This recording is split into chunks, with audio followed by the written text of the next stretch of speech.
We spoke of the silence, of the broken world, the great empty spaces where cities used to breathe. But in this vast silence, there is a distinct sound, a faint sound, but persistent, the sound of weeping. It is the cry of those abandoned, the unheard. The great apocalypse is not merely an external event. It is not just fire and ruin. It is a test, a profound moral test of our humanity. Who do we choose to be when the rules vanish? Look closely at the ruins. The chaos is a veil. The oppressors, they do not disappear. They simply change their masks. They thrive in disorder. They see the collapse not as a tragedy, but as an opportunity to seize the last remaining resources, to take the final breath of hope from others, to crush the weak without consequence.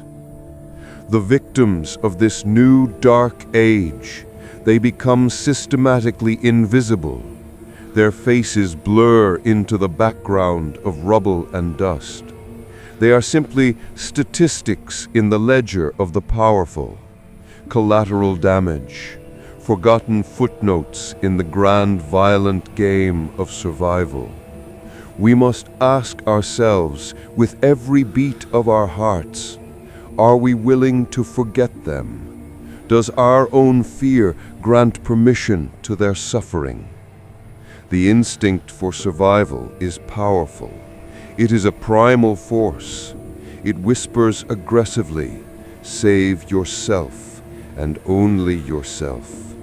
Close your doors, fortify your small space, protect only your own blood.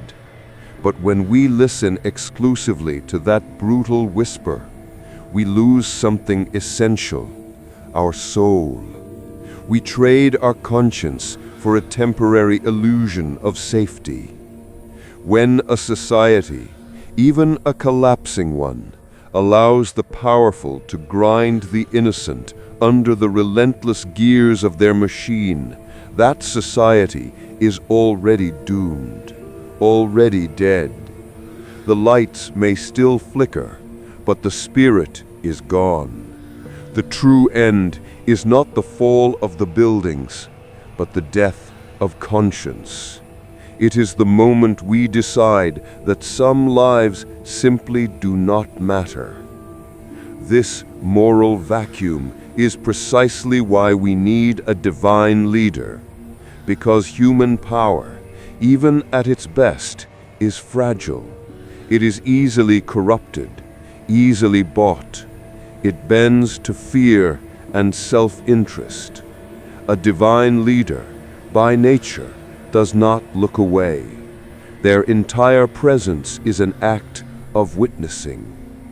Their primary concern is justice, perfect, unyielding justice. Justice for the last one in the line, for the voiceless, the shattered. The measure of any true power, human or divine, is how it treats the most vulnerable in its care. And our duty, our eternal obligation, is to align ourselves with that divine justice, to mirror that gaze of compassion and resolve. We cannot and must not separate ourselves from their suffering. The pain of the oppressed is not their isolated problem. It is ours. It poisons the very air we breathe, whether we acknowledge it or not. It darkens our own hope for any meaningful future. We are one body, and when one part is in agony, the whole body suffers a terminal illness. To ignore the victims is to inadvertently open the door for the tyranny to walk right into your own home. The wheel of power turns quickly and indifferently. Today, they crush another stranger far away. Tomorrow, with the same cold force, it could be you. Only solidarity provides a shield. Resistance to this spiritual disease doesn't always require violence. It means witnessing their pain. It means speaking the simple truth into the terrifying void. It means recognizing the victim's inherent, unassailable humanity when the world screams to deny it. It can be a quiet act of profound defiance, a shared blanket in the cold, a whispered word of comfort to a frightened child, a refusal to participate in the oppressor's lie, even in silence. Even a small, steady voice can break the overwhelming silence of the oppressor. This is our duty now, to be the voice for the unheard, the hand that lifts the fallen. The light we wait for, the divine leader, brings with them an eternal covenant, a promise etched into the very fabric of existence. Innocence will be protected. Evil will be judged with finality. Our actions now, our stand for the weak, this is not mere charity.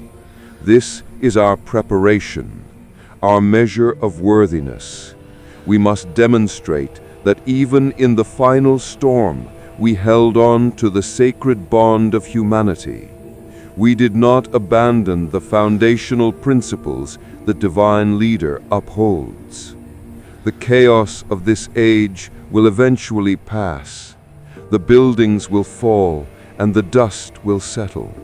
But the choice, the moral choice we made in the darkness, that remains. Did we save our fleeting comfort and our fragile lives? Or did we save our conscience and our eternal soul? Do not let the oppressors steal another future. Do not let the victim be forgotten. Find the oppressed. See them. Extend your hand. Be the living, breathing proof that humanity still holds its sacred ground, even now, especially now.